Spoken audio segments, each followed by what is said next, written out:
Lyza was loved by many. She was the mother of the main protagonist of the film, Rico. She has this long, beautiful wavy hair that extends to her knees and it curls on the ends.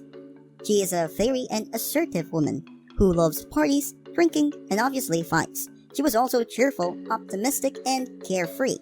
She was loyal and deeply concerned with the well-being of her loved ones, though her biggest love was the abyss itself. She wanted to reach the bottom, turning her determination to obsession. She was born at the town of Orth. She became an apprentice to the legendary White Whistle Ozan. At first, Ozan was reluctant, but this doesn't stop Lyza, and Ozan eventually agreed. Lyza was talented and passionate. With her skill, she was able to move through ranks easily and became White Whistle in her young adult. Together with Ozan, they delved countless times on the abyss, gather ancient relic. At some point, Lyza formed a team consisting of multiple Black Whistle, where she met Torka and fell in love. Lyza would then get pregnant. They continued the expedition until Lyza gave birth. Her husband Torka was annihilated during an unknown encounter. She gave birth to Rico on the depths of the abyss. However, due to the exposure of the curse and also the harsh journey she has gone through, Rico was born dead. Ozan prepared the curse warding box to carry the supposedly alive baby back to the surface. Even dead, they decided to bring the baby to the surface and put it to the curse warding box. Ozan was shocked as the baby began to move. The two left to go to the surface. Lyza left Rico with her apprentice Jiro to take care of her. When Rico returned 2 years old, Lyza descended to her last dive, meaning never to return again. She dived into the 6th layer and at some point, she almost reached the 7th layer where she encountered Greg. Keep in mind that some of the lists are observations and some are facts. Others are useless things. Most of the info comes from a website like Wiki and others come from a fanbase website.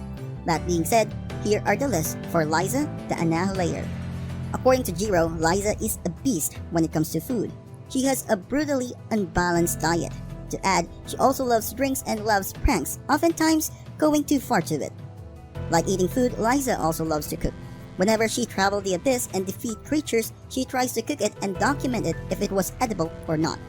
Also, she left a document explaining how to get delicious meal out of a creature on the abyss.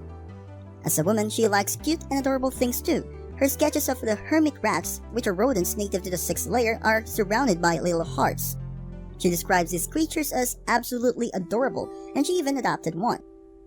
Her helmet is a traditional miner's helmet. She put the fanciest, biggest feather she can find. This is also a habit of hers before she became an apprentice. She can kill, and she will kill. She knows what's important and when to get revenge. She had to cancel her expedition for the search of Unheard Bell due to her condition and the baby's condition. Though this rival group reduced her team to just one. It could also be that the rival team was responsible for the death of her husband. What she did? Get back to the surface, secure her baby, and then get back to the depths of the abyss to settle her score. Her artifact, the Blaze Reap, is actually meant for excavations, but it can also be used for offensive. The artifact has an everlasting gunpowder, allowing it to smudge its opponents with destructive force. Since it has the everlasting powder, it was named as the Everlasting Pickaxe.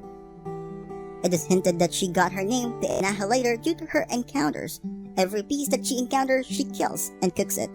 It is also possible that this happens to rival group that she encounters, though of course she did not cook them, but probably kill them. I would like to thank all of these people for giving positive comments. As a small creator, it really helps build up confidence and create new content. Thank you so much guys. Peace.